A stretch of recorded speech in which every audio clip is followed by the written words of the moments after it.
वसुदेवसुतं देवं कंसचाणूरमर्दनं देवकी परमानन्दं कृष्णं वन्दे जगद्गुरुम्।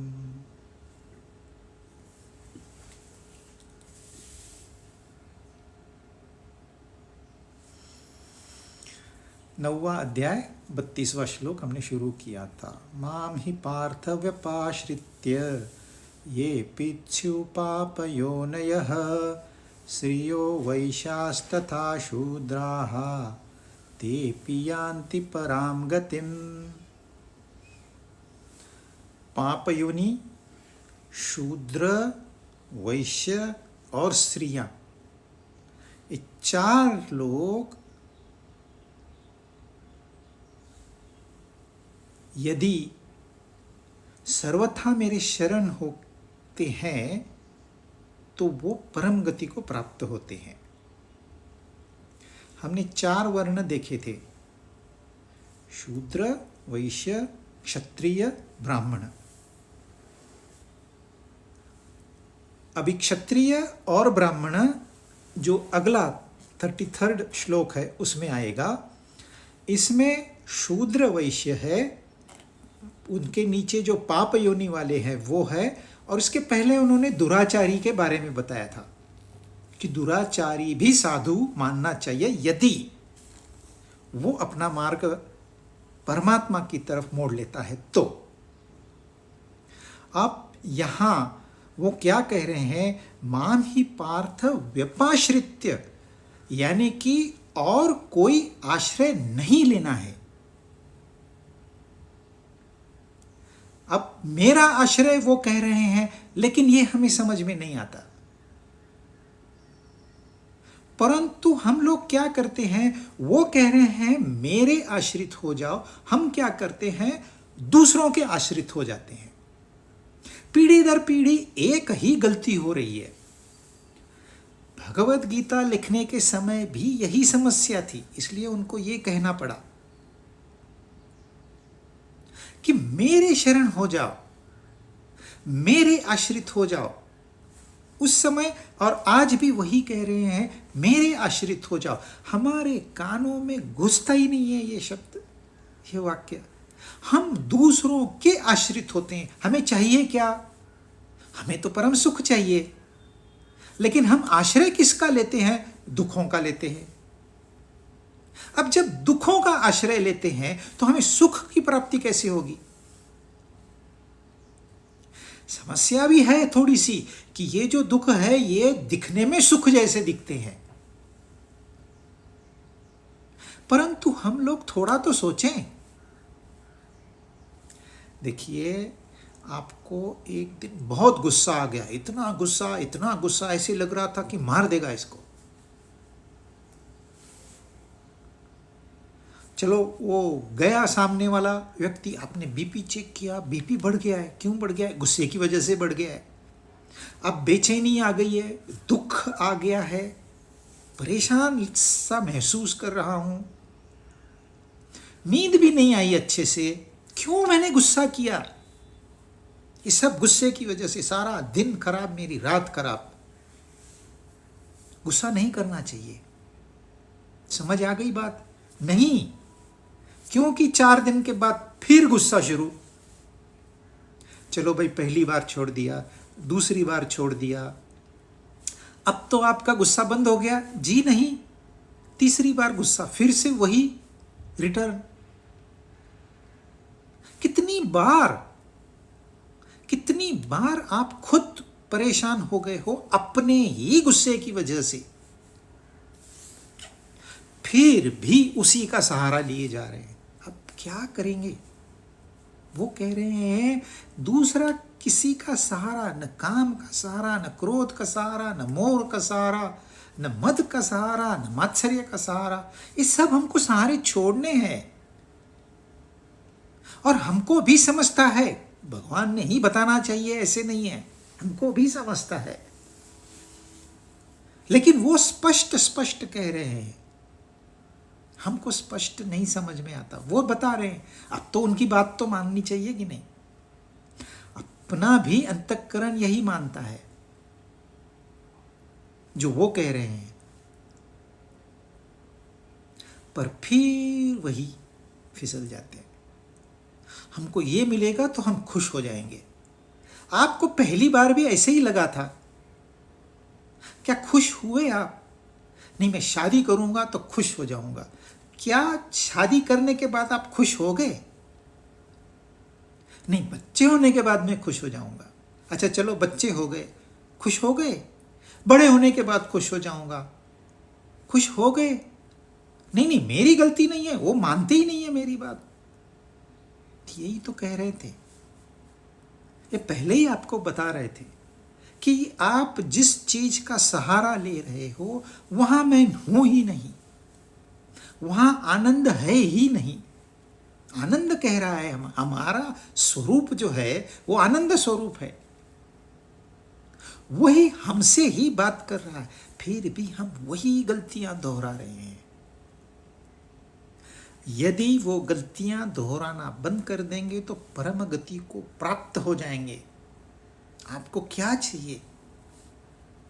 सुप्रीम पीस, तथास्तु।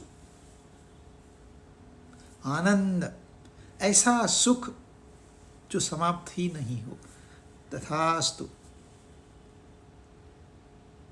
ये मैं अंधकार में भटक रहा हूं, एक दिया ज्ञान का चाहिए ताकि मुझे साफ साफ दिखाई दे, तथास्तु।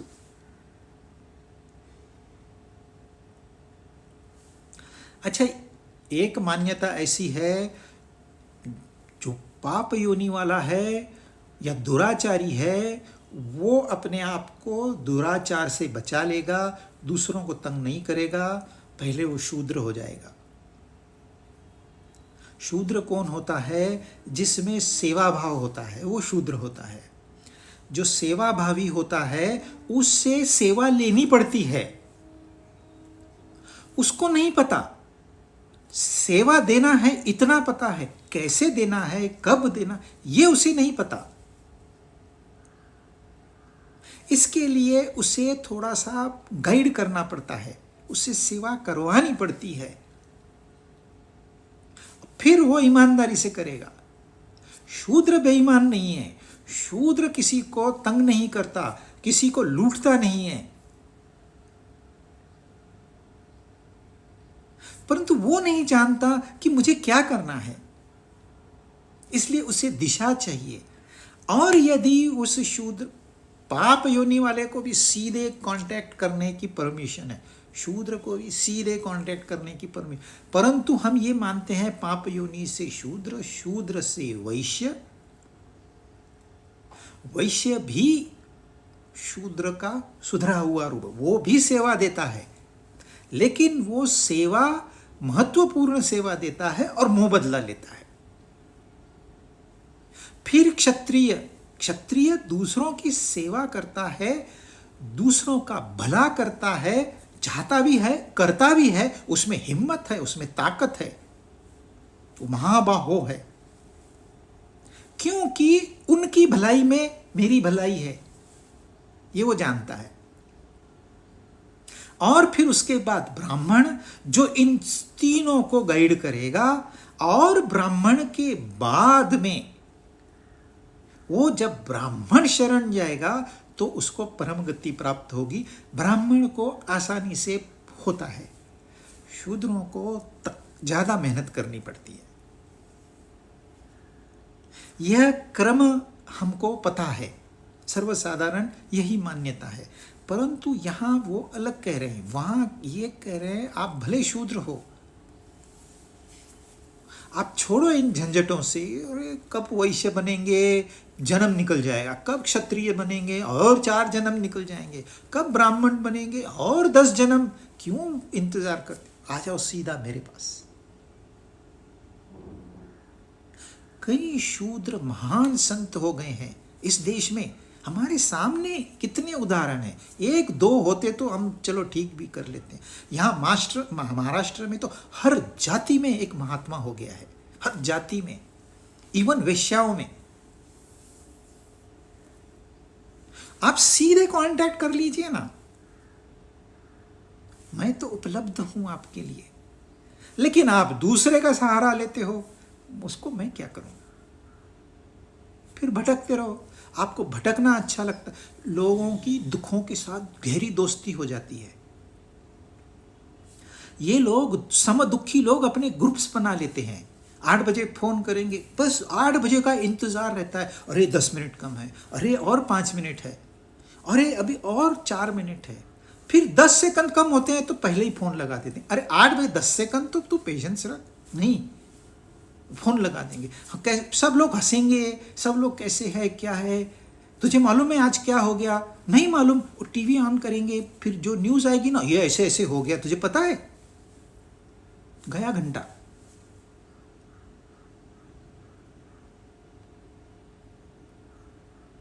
समदुखी लोग, आप देखिए अपोजिशन पार्टीज में कितने डिफरेंसेस है, कितने डिफरेंसेस होते हैं एक एक आइडियोलॉजी में। परंतु एक वक्त ऐसा आता है जब कोई बड़ा लीडर तैयार हो जाता, सारे अपोजिशन एकत्र हो जाते हैं। इंदिरा गांधी के समय हुआ, अब मोदी के समय भी वही हुआ। सारे जिनकी आइडियोलॉजीज मैच नहीं हो रहे वो भी साथ में आ जाते हैं। लोग आइडियोलॉजी चेंज कर देते हैं फॉर पॉलिटिकल गेन। इसके लिए वो राज अनीति है, राजनीति नहीं है। इसमें नीति कहाँ है?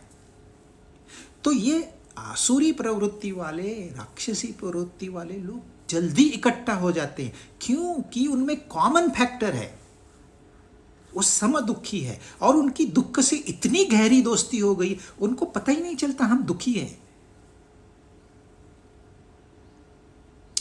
जब वो दुख शरीर में दिखने लगेगा तो उनको नींद से जागना चाहिए, तब भी नहीं जागते। बीमारी आई, चलो डॉक्टर के पास।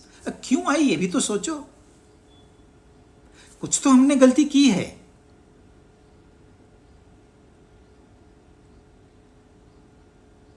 दुखों के साथ दोस्ती करके दुखों का आश्रय लिया तो आपको आनंद की प्राप्ति नहीं होने वाली। छोड़ दो, जस्ट लीव इट। आपको नहीं परमात्मा में बैठना, अपने साथ अकेले बैठिए, लेकिन गलत चीजों का सहारा मत लीजिए। It is habitual. ये ग्रुप्स जो है ये हैबिट फॉर्मिंग ग्रुप्स है, ये बड़े तरकीबों से बनाए जाते हैं। जैसे एक स्मोकर होता है, स्मोकर को ज़्यादा ग्रुप्स की ज़रूरत नहीं होती, वो कुछ दुख हो गया सिगरेट लेके बैठ जाता है। ड्रिंकर्स को ज़्यादा दुख हो गया, वो ड्रिंक लेके बैठ जाता है। सहारा गलत ही ले रहा है, गलत व्यक्ति हो, गलत वस्तु हो, गलत खाना हो, गलत पीना हो, सहारा गलत का ले रहा है। इसका मतलब सारा दोस्त, सारे रिश्तेदारों से कट हो जाओ, ऐसा नहीं है।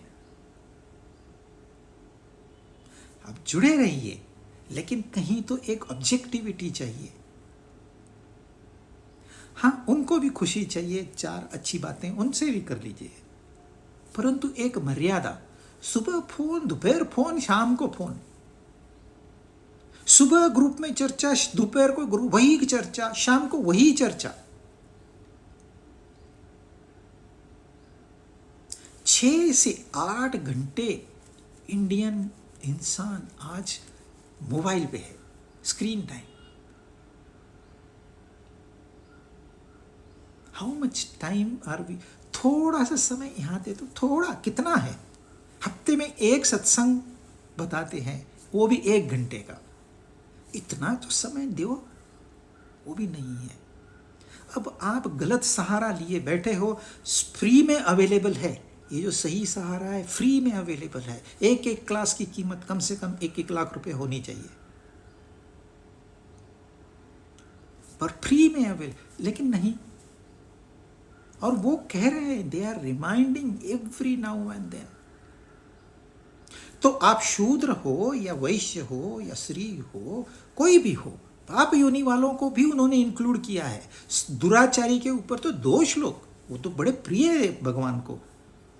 ब्राह्मण क्षत्रिय को भी 1 श्लोक में निपटा दिया, 1 श्लोक भी नहीं, आधे श्लोक में निपटा दिया।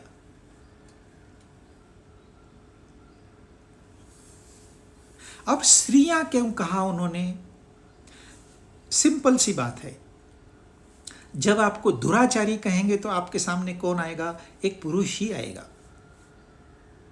जब क्षत्रिय कहेंगे तो आपके सामने कौन आएगा? एक पुरुष ही आएगा। जब ब्राह्मण कहेंगे तो आपके सामने एक पुरुष ही आएगा। तो लोग पूछते हैं फिर स्त्रियों का क्या? उनको दे आर, स्त्री भी शूद्र है, स्त्री भी वैश्य है, स्त्री भी क्षत्रिय है, स्त्री भी ब्राह्मण है।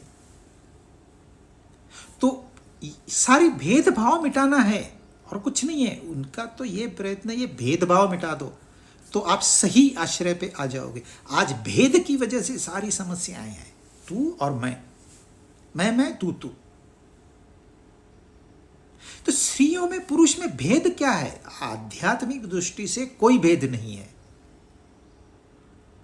परंतु विचारों में भेद है। स्त्री के ऊपर भगवान ज्यादा मेहरबान है, क्योंकि स्त्री को भगवान का अनुभव थोड़ा सा घर में ही प्राप्त हो जाता है। उसमें उपजत प्रेम की भावना होती है। पतिव्रता स्त्री को पति का प्यार, पति के प्यार में परमात्मा का प्यार मिल जाता है। पर पति का नहीं होगा तो पुत्र का होगा। ये अनुभव पुरुष को नहीं आ सकता। मां कैसे बनना है, क्या अनुभव होता है, इसके ऊपर पुरुष पीएचडी कर सकता है, सेमिनार कर सकता है, बड़े बड़े प्रेजेंटेशन कर सकता है, दुनिया को यह साबित कर सकता है कि मैं बड़ा ज्ञानी हूं, परंतु अनुभव शून्य ही है। वो उसे प्राप्त नहीं होगा वो। लेकिन इस प्रेम का अनुभव होते ही स्त्री में से एक समस्या खड़ी हो जाती है। वो उससे आसक्त हो जाती है, अटैच हो जाती है, बंध जाती है। पति से बंध गई, पुत्र से बंध गई, घर से बंध गई। आपने नहीं, स्त्रियां घर छोड़ के चली गई, पति को छोड़ के चली गई आध्यात्मिक उन्नति के लिए। ये उदाहरण बहुत कम है, निग्लिजिबल है ही नहीं। क्यों? उसको वो अनुभव घर में ही प्राप्त हो जाता है, वो क्यों घर छोड़ेगी? पुरुष उल्टा है। पुरुष जो है वो एक्सट्रोवर्टेड है, बहिर्मुख है। पुरुष को आप घर में बिठाओ, वो ऊब जाएगा, परेशान हो जाएगा, खुद पर परेशान होगा ही होगा, औरों को परेशान करेगा। स्त्री को आप बाहर का काम दे दो, वो पक जाएगी, फ्रस्ट्रेट हो जाएगी, उसका धर्म नहीं है। हां, परिवार में आप उसको कितना भी काम दो, खुशी से करेगी। अपने पुरुष के लिए जो चाहे करेगी, पर पुरुष के लिए उसको इंटरेस्ट नहीं होता है। तो पुरुष जब बाहर जाता है तो उसे कई समस्याओं का सामना करना होता है। आसान नहीं है बाहर जाना। एक तो शक्ति होनी चाहिए, दिमाग चलना चाहिए, क्योंकि डिफरेंसेस है, उसको जानना है, आगे क्या है ये जानना है, कौन सी मोड़ पे, राइट में मुड़ना है कि लेफ्ट में मुड़ना है, उसको विवेक करना है। इसके लिए उसकी विवेक शक्ति धीरे धीरे बढ़ते जाती है और इस विवेक के आधार पे ही वो ज्ञान प्राप्त कर सकता है, परंतु वो करता नहीं है, क्योंकि थोड़ा सा विवेक आने के बाद उसका अहम जागृत हो जाता है। मैंने इतनी बड़ी यात्रा करके ये अनुभव पाया है, मैं सोच सकता हूं, मैं निर्णय ले सकता हूं। स्त्रियां थोड़ी कर सकती है, वो तो घर में बैठी है, उन्हें क्या पता बाहर क्या समस्याएं। तो ये भेदभाव निर्माण होता है, उसको मिटाना के लिए उन्होंने कहा है स्त्रियां डायरेक्ट, पति की कोई जरूरत नहीं, उनको डायरेक्ट आ सकती है। फिर शादी क्यों करते हैं? शादी इसलिए करते हैं क्योंकि स्त्री में ममता होने की वजह से स्त्री अधूरी है, पुरुष में अहंता होने से पुरुष अधूरा है, और दो अधूरों में आकर्षण होता है। ये शरीर का आकर्षण नहीं है, ये सूक्ष्म शरीर का आकर्षण है। यदि सिर्फ ग्रॉस बॉडी का आकर्षण होता तो मैरिजेस टिकते ही नहीं, काम हो गया समाप्त, तू उधर मैं उधर। आजकल लोग खाली शरीर से शादी करते हैं, वो टिकता ही नहीं है। Quick divorces, quick marriage, quick divorce. परंतु शादियां मन से होती है तो पुरुष की अहंता मिटाने के लिए स्त्री का प्रेम काम में आता है, और स्त्री की ममता मिटाने के लिए पुरुष का विवेक काम में आता है। इसलिए इनकी शादी होती है। और दो का जब एक हो जाता है तो वहां पूर्णता का एहसास होता है, एटलीस्ट मन के लेवल पे। और जहां आत्मिक पूर्णता होती है वहां शादी की जरूरत नहीं होती। जिसने पहले ही ये ज्ञान प्राप्त कर लिया है उसको शादी की जरूरत ही नहीं है, तो वो क्यों करेगा? अधूरापन है, कमी है। हम लोगों को आनंद चाहिए क्योंकि आनंद हमारा मूल स्वभाव है। वो हम उससे दूर है, इसलिए उससे आकर्षण बना हुआ है। यदि आप वहां आ गए तो फिर आकर्षण है कहां? जरूरत ही क्या है? जब आकर्षण नहीं है तो आपको कुछ करना ही नहीं है, यू आर फ्री। आप जो भी करोगे वो सही होगा। तो ये भेदभाव मिटाने के लिए उन्होंने स्त्री को बीच में डाल दिया। वैसे ही जो ब्राह्मण होते हैं, क्षत्रिय होते हैं, उनमें ये भेदभाव ज्यादा होता है कि ये शूद्र है, ये वैश्य है।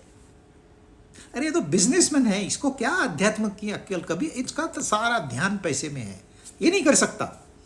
प्री कंसीव्ड आइडियाज, जहां प्री कंसीव्ड आइडियाज आ गई वहां आध्यात्मिक उन्नति रुक गई। वैश्य की शायद वो क्रॉस कर जाए, गुरु क्रॉस नहीं कर पाएगा, गुरु बंधा हुआ है। ये जो आइडियाज है ये सारा बंधन है।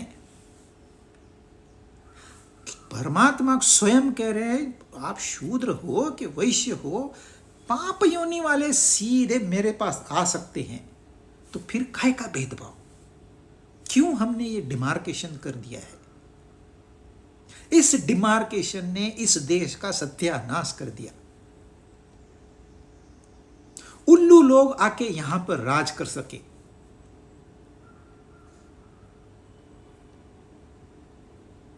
हमारे पैर समझो शूद्रों जैसे हैं, पेट वैश्यों जैसा है, ये भुजाएं क्षत्रिय जैसी है और ये दिमाग ब्राह्मण जैसा है।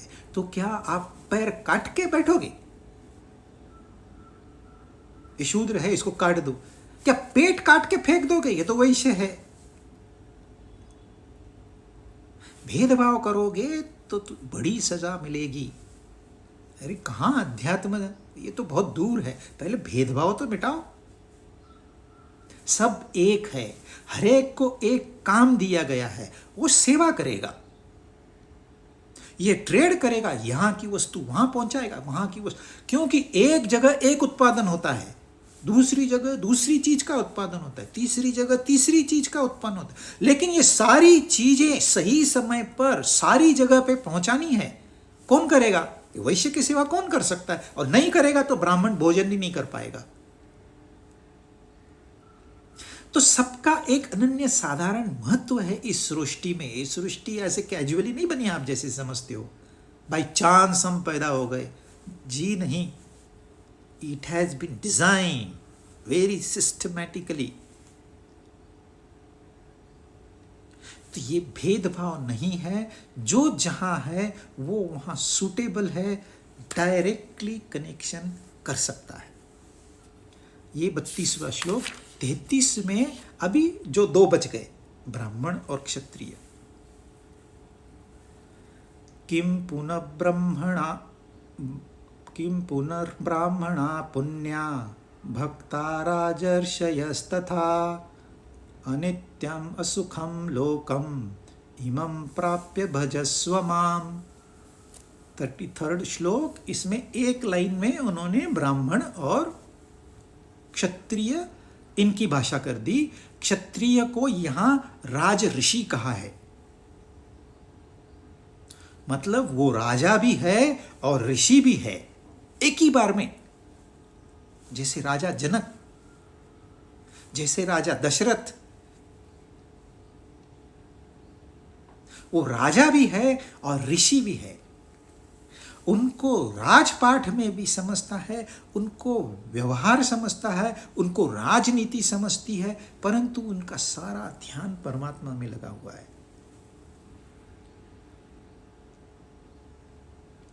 कम से कम अभ्यास तो है। महाभारत में बड़े बड़े योद्धा हैं, भीष्म, आप सोच सकते हो, द्रोण, लोग कहते हैं द्रोण ब्राह्मण है, लेकिन नहीं, उनको वो दर्जा नहीं मिला। भीष्म जी जितना ताकतवर, कमिटेड कोई क्षत्रिय मिलेगा नहीं, लेकिन उन्हें वो दर्जा नहीं मिला। क्यों नहीं मिला? ब्राह्मण है, क्षत्रिय है, लेकिन भक्त नहीं है। यदि भक्त होते तो सही निर्णय लेते। भरी सभा में द्रौपदी का चीरहरण होता तो ये उठ के खड़े होते। क्षत्रिय है, तलवार निकाल के खड़ा होता। ये पाप है, ये पाप मैं नहीं होने दूंगा। अगर ये ब्राह्मण थे तो इन्होंने शास्त्रों का आधार देके वही बात को रुकाना चाहिए था। क्यों? भक्ति थी नहीं। बहुत सुंदर तरीके से उन्होंने कहा है, आप भले ब्राह्मण हो, मेरी दृष्टि में तो ब्राह्मण और शूद्र में कोई फर्क नहीं है। जो भक्त है वो मेरा है। ब्राह्मण नहीं, क्षत्रिय नहीं, शूद्र वैश्य नहीं, स्त्री नहीं, लेकिन जो मुझसे जुड़ गया, जो मेरा भक्त हो गया, वो परम सुखी हो गया। उसको अपना ध्येय प्राप्त हो गया। उसका ध्येय कोई भगवान का नहीं है। ध्येय तो हमारा ही है। हमको मूल में तो वही चाहिए। आप कहोगे मुझे धन चाहिए, क्यों? आप कहोगे मुझे परिवार चाहिए, क्यों? आप कहोगे मुझे सत्ता चाहिए, क्यों? आप कहोगे मुझे सुंदरता चाहिए, क्यों? ये क्यों क्यों क्यों क्यों करते करते आपको एक ही बात, मैं उस आनंद की तलाश में हूं जहां ये दुख मुझे छू नहीं पाए। मुझे ये हेडेक नहीं चाहिए।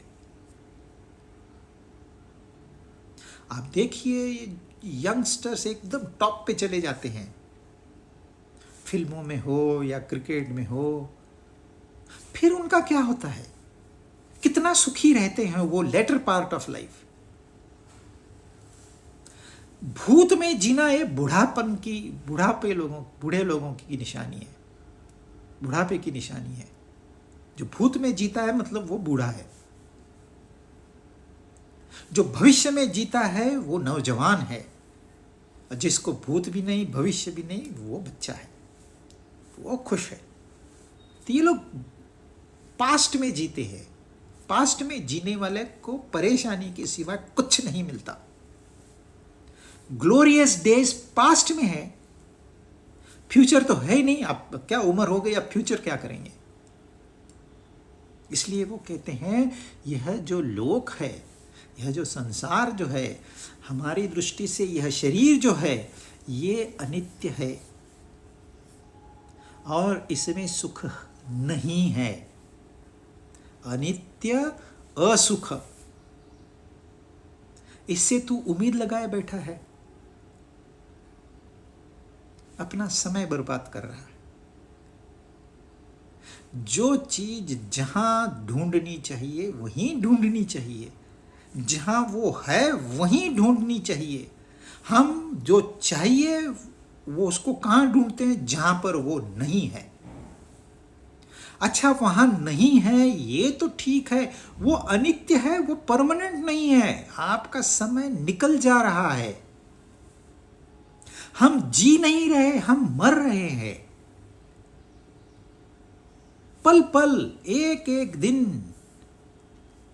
बर्थडे नहीं है, 1 साल कम हो गया। बर्थडे तो शुरुआत थी, अब काय का बर्थडे? अब तो आप डेथ के नजदीक चले गए। अनित्य संसार है, अनित्य शरीर है, ये जाने वाला है 100% गारंटी। कब गिरेगा पता नहीं, 40 में गिरेगा, 60 में गिरेगा, 80 में गिरेगा, 100 में गिरेगा, गिरेगा जरूर। और इसके भरोसे बैठे हो। जिसका स्वयं बेस नहीं है उसके भरोसे बैठे हो। ये गिरेगा, आप भी गिरोगे।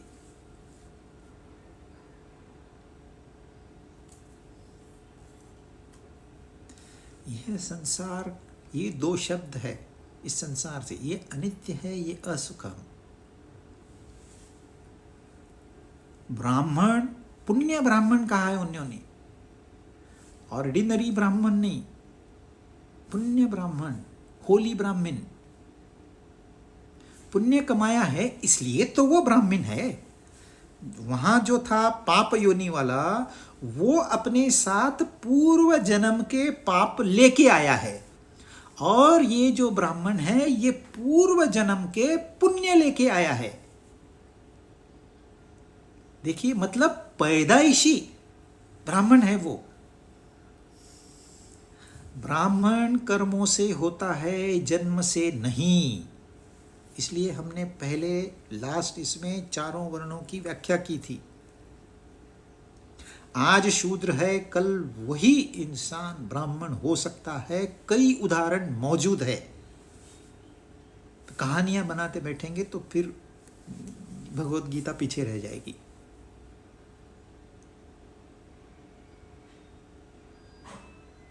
अधिकार जितना ब्राह्मण को है उतना ही शूद्र को है, परंतु यहां वो विशेषण जोड़ रहे हैं, ये पुण्य लेके आया है, मतलब पूर्व जन्मी के पुण्य उसको मौजूद है। अब उसको क्या करना है, जस्ट लिटिल बिट एफर्ट। उसको उस समय मुक्ति नहीं मिली, अब उसको चांस है, प्रोवाइडेड संसार को देखने की बजाय, जो अनित्य और असुख है उसको देखने की बजाय ध्यान मेरे ऊपर दे दे। लोगों को मंदिर में जॉब मिल जाता है, वो सोचते हैं हम ब्राह्मण हो गए, हम तो पुण्य कमा रहे हैं। तुम नौकरी कर रहे हो।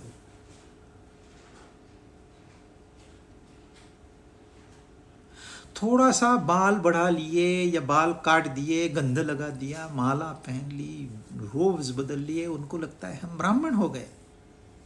तुमने पेशा बदला है और कुछ नहीं। तुम में कितनी भक्ति जागृत हुई, तुम्हारा कितना विश्वास है परमात्मा पे, कितनी श्रद्धा है। लोग भगवान को मानते हैं, जानते नहीं हैं। ये ध्यान में रखिए, बहुत सारे ब्राह्मण आपको मिल जाएंगे जो भगवान को मानते हैं, और आपको ऐसे दुराचारी मिल जाएंगे जो भगवान को बिल मानते, जान, वो पक्का है, उनको हम जानते हैं कि भगवान नहीं है। ब्राह्मण है, वो मानता है कि भगवान है, परंतु जानता नहीं है। जो दुराचारी है वो जानता है कि भगवान नहीं है। ऐसे दुराचारी के लिए 2 श्लोक दिए और ब्राह्मण को एक लाइन, उसमें भी ब्राह्मण और क्षत्रिय दोनों डाल दिए। ये भेदभाव है, लेकिन उन्होंने जानबूझ के किया है। Don't be complacent. ऐसे मत समझो अब हमारा सब हो गया, मैं तो मंदिर में रहता हूँ, मैं तो पूजा अर्चा करता हूँ, रोज हमारी आरती होती है, तो मैं तो स्वर्ग में ही जाऊंगा। No, no guarantee.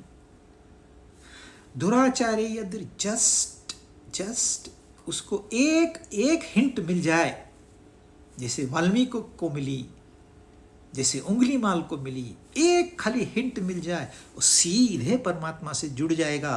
ब्राह्मणों को शायद कई जन्म लग जाए। इसलिए मानना काफी नहीं है, जानना महत्वपूर्ण है। आप जानने की राह पे हो तो there is no fear at all. आप सही राह पे हो।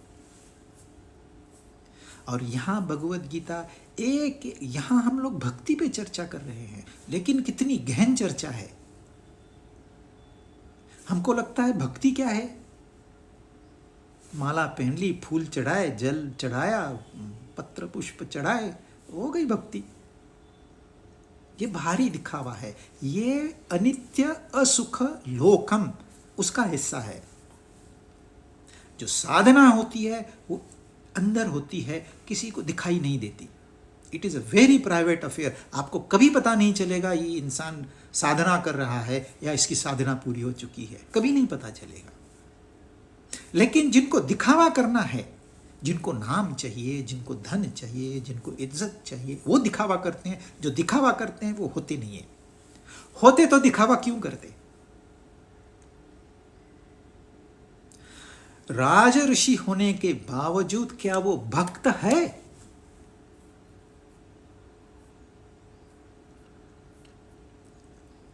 यदि भक्त नहीं है तो उसका राजऋषि बनना भी व्यर्थ है। आपने कई कहानियां सुनी होंगी, ऋषि वो गुस्सा आता था उनको। मुझे याद है, आप एक कहानी हमने सुनी थी, यहाँ उसका कॉन्टेक्स्ट बनता है थोड़ा संक्षिप्त में, मैं रिपीट करता हूँ। एक कौशिक नाम का ब्राह्मण था जो कि आश्रम में जाके वेदों का अध्ययन करके आया। उसके पास उपनिषद है, उसके पास वेद है।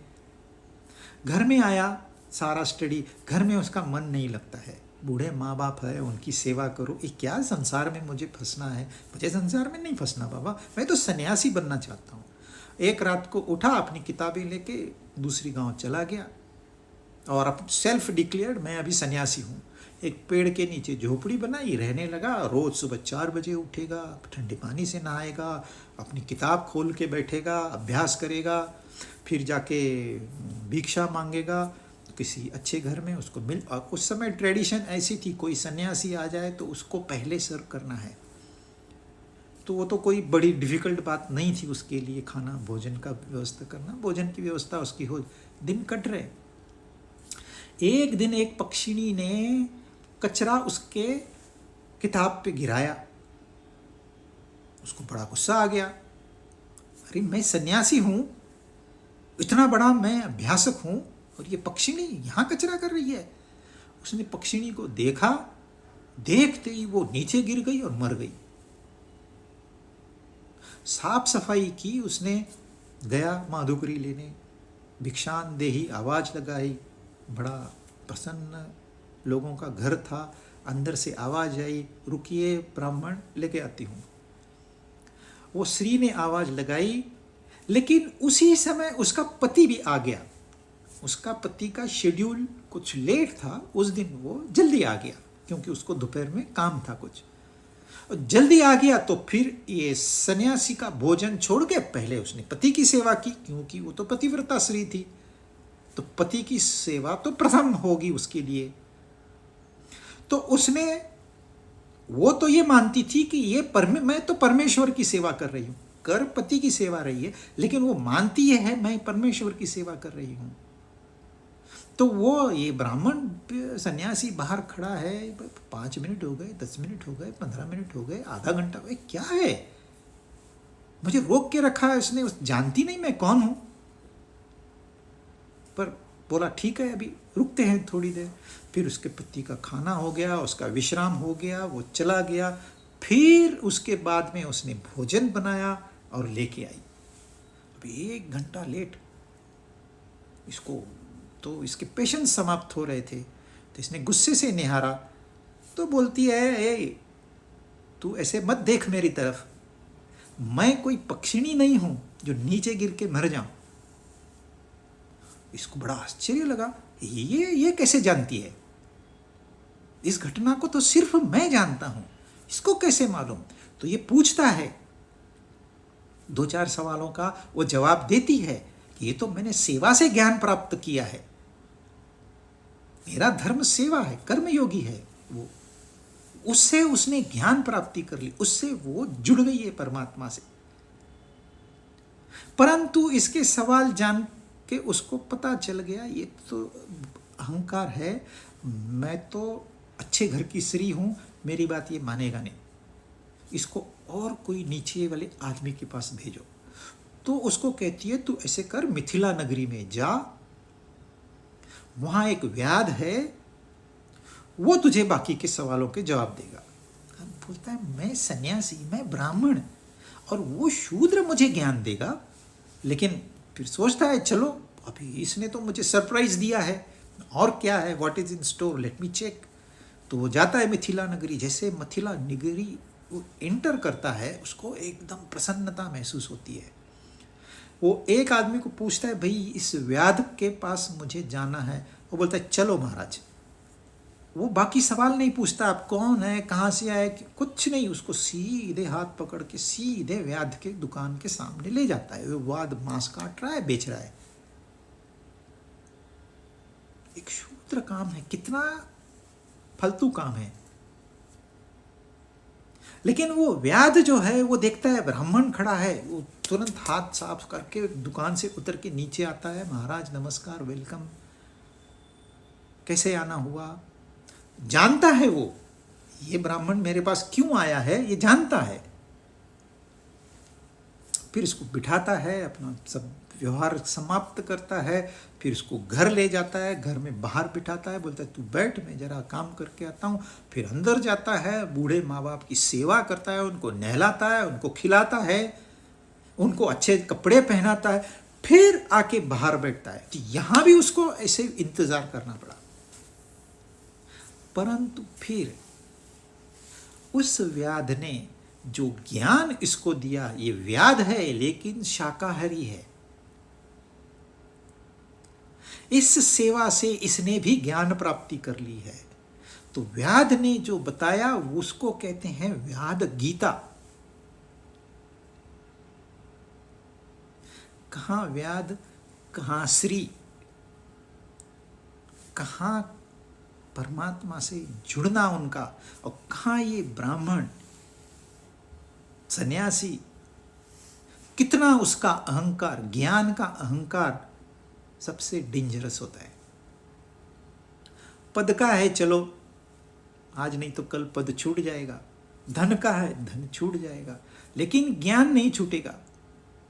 परंतु है वो अज्ञान, जब तक अहंकार है तब तक वो अज्ञान है, पर अभिमान बड़ा होता है उसका।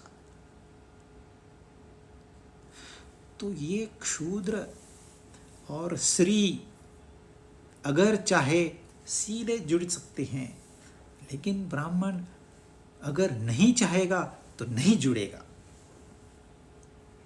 और फिर उसको वहाँ व्याध गीता से ज्ञान प्राप्त हुआ, और उस व्याध ने बताया तेरे बूढ़े माँ बाप बहुत परेशान हैं, उनके थोड़ा समय बाकी है, जाके उनकी सेवा कर, उनकी सारी इच्छाएं पूरी कर, उनके क्रिया कर्म अच्छे से कर, तभी तुझे ज्ञान प्राप्ति होगी। देखिए ये सब बातें यहां कही गई है, लेकिन हम पढ़ते नहीं हैं। जो लिखा हुआ है पढ़ के जाते हैं, जो नहीं लिखा हुआ वो पढ़ना होता है। जो लिखा हुआ वो तो कोई भी पढ़ जाएगा, जरा सा स्कूल जाके आया बच्चा वो भी पढ़ेगा। तो ये अनित्य और असुख, जिसमें सुख है ही नहीं, उसको चिटक के बैठ के क्या फायदा, जस्ट वेस्टिंग योर टाइम। अच्छा टाइम तो वेस्ट कर रहे हो क्योंकि वो अनित्य है। परमानेंट होता तो चलो मान भी लेते, तुम परमानेंट हो, संसार परमानेंट है, चिपके बैठो, मान भी लेते, आज नहीं तो कल आ जाए। लेकिन ये तो परमानेंट नहीं है ना, यूं आया यूं गया। इंसान की उम्र कितनी, जो 70-80 साल के उनको पूछो इतने साल आपने क्या किया, और कुछ नहीं किया यार, यूं ही गंवाया। We have wasted life. अनित्य है, असुख है, फिर भी हम उसको चिटक के बैठते हैं। इसलिए वो कहते हैं मेरा भजन कर। किसको कह रहे हैं, हमको कह रहे हैं। भजन का मतलब समर्पण। भजन का मतलब अहंकार को उतार के उनके चरणों में रखना। कबीर कहते शीस उतारे भुई धरे, सर काट के जमीन पे रखो पहले, तब बात करना आगे की। ये तो बहुत सिंपल बात करते हैं यहां पर।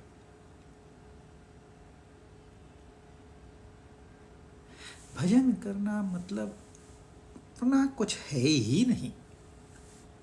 मैं और मेरा समाप्त, तू और तेरा शुरू, इसको कहते हैं भजन। अनुकूल परिस्थिति आ गई, भगवान तू बड़ा दयालु है, जो मुझे चाहिए था तूने दे दिया। प्रतिकूल परिस्थिति आ गई, भगवान तू बड़ा कृपालु है, मेरे पाप बैलेंस थे, बरोबर तूने उनको खत्म कर दिया। ये होती है भक्ति, ये होता है भजन।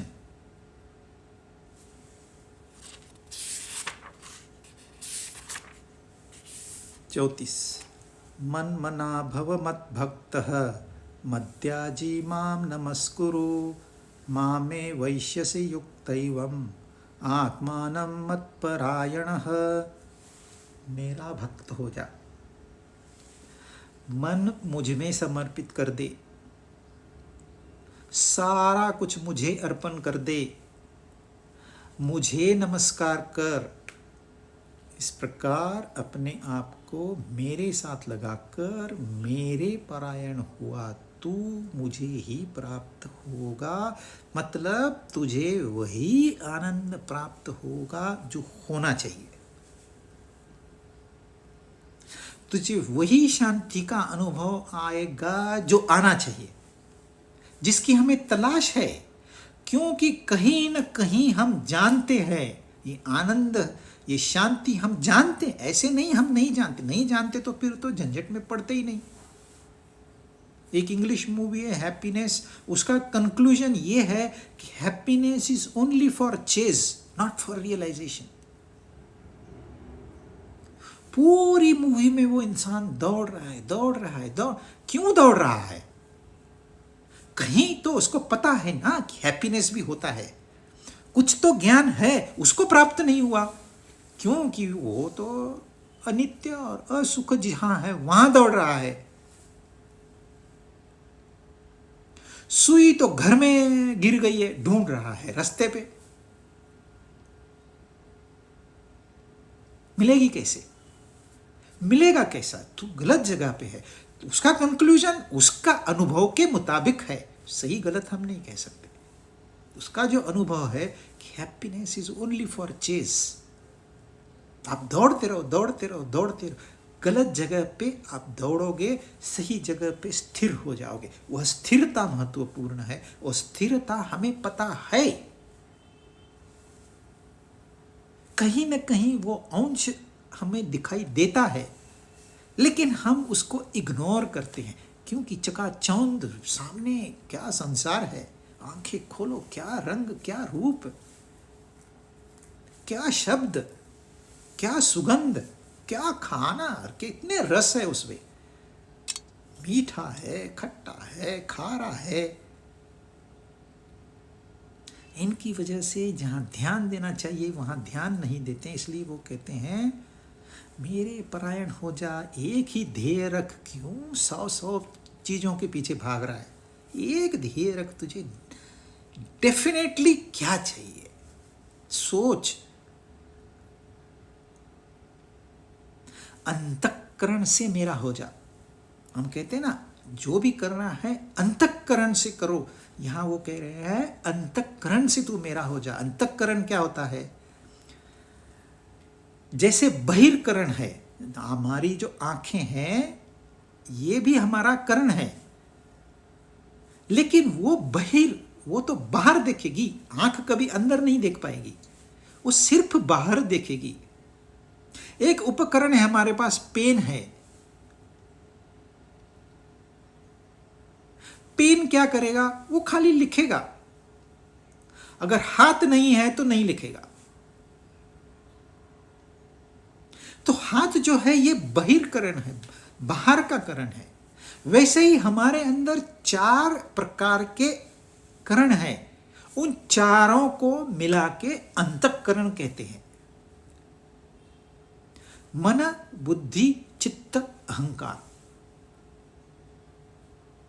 मन और बुद्धि पे हमने बहुत चर्चा की है और आगे भी जारी रहेगा।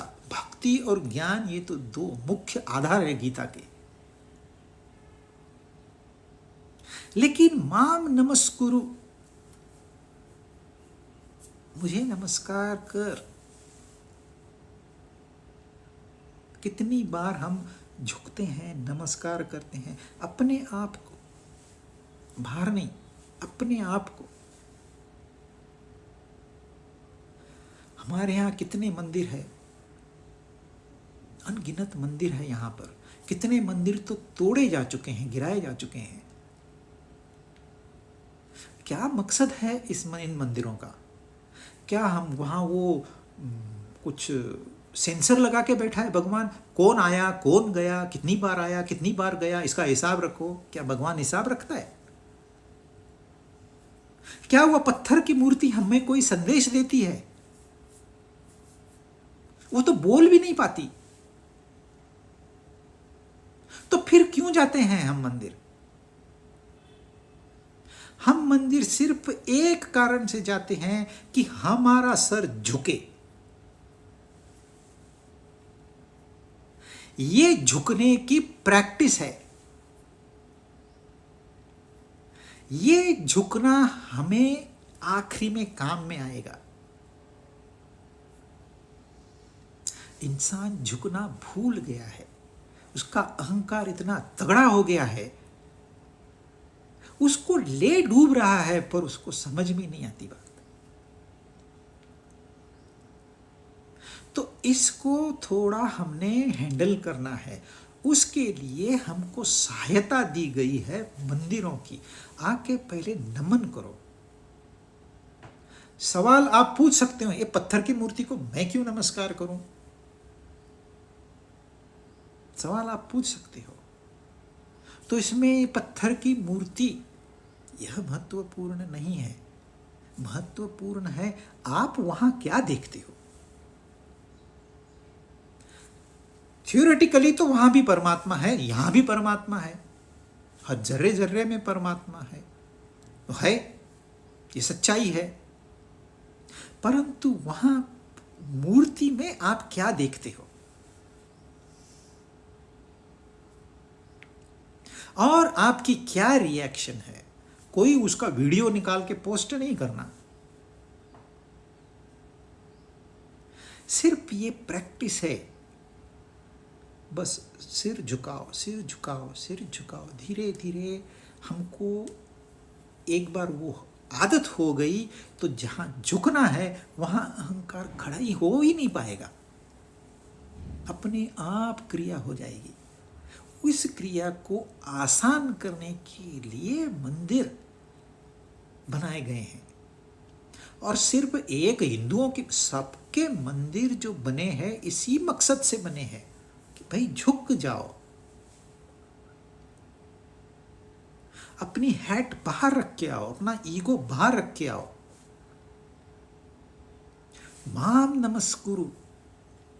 उनको कोई ये नहीं है मुझे नमस्कार कर तो मैं तेरा भला करूंगा, कोई बिजनेस नहीं है यहां पर। और वो कुछ आपको धन दौलत वो देने वाले नहीं है, वो तो पहले ही दे रखी है, पहले ही उन्होंने लुटा के रखा है। जो मेहनत करेगा उसको वो हिसाब से हिस्सा मिलता रहेगा। वो तो उन्होंने लुटा के रखी है, अपने पास रखी ही नहीं। उनके पास आनंद है, उनके पास शांति है, उनके पास ज्ञान है, उनके पास प्रेम है, उनके पास नूर है। आपको चाहिए? आ जाओ। माम नमस्कुरु। मध्याजी सारा मुझे अर्पण कर दे। जैसे हम यज्ञ में जो आहुति देते हैं ना, वैसे आहुति देनी है। आज मैं ऑफिस गया, 4 घंटे काम किया, मतलब क्या की आहुति दे दी, मैंने अर्पण कर दिया, मैंने कुछ नहीं किया। देखिए, मैंने किया और मैंने अर्पण कर दिया, ये दो भिन्न भावना है। दोनों में किया सेम है। मैं है वो मैं टिका रहेगा एक केस में, दूसरी केस में मैं टिका नहीं रहेगा, मैं समाप्त हो जाएगा, कर्म समाप्त नहीं होगा। कर्म जो हो गया है वो हो गया है, it is done, it has happened. मैंने कुछ नहीं किया। क्यों? मैंने एक बार अर्पण कर दिया तो मेरा है ही नहीं वो। मेरे विचार, जो भी मेरे विचार है, जो भी मेरी कामनाएं, मैंने अर्पण कर दी। जब मैंने उसको अर्पण कर दी तो मेरा क्या है? वो देख लेगा, जो करना है करे। पापी विचार थे, मैंने उसको अर्पण कर दिए, अब वो पाप मुझे नहीं लगेगा। पुण्य कर्म थे, वो भी मैंने अर्पण कर दिए, मुझे पुण्य भी नहीं लगेंगे, क्योंकि मुझे चाहिए ही नहीं। जब मेरी कुछ रिक्वायरमेंट ही नहीं है तो मैं रख के क्या करूंगा? वो तार जुड़ने चाहिए, वो सुर जुड़ने चाहिए, तो फिर इंसान करेगा वही, लेकिन कहेगा मैंने कुछ नहीं किया। नहीं तो थोड़ा सा करते हैं, मैंने ये किया, मैंने वो किया।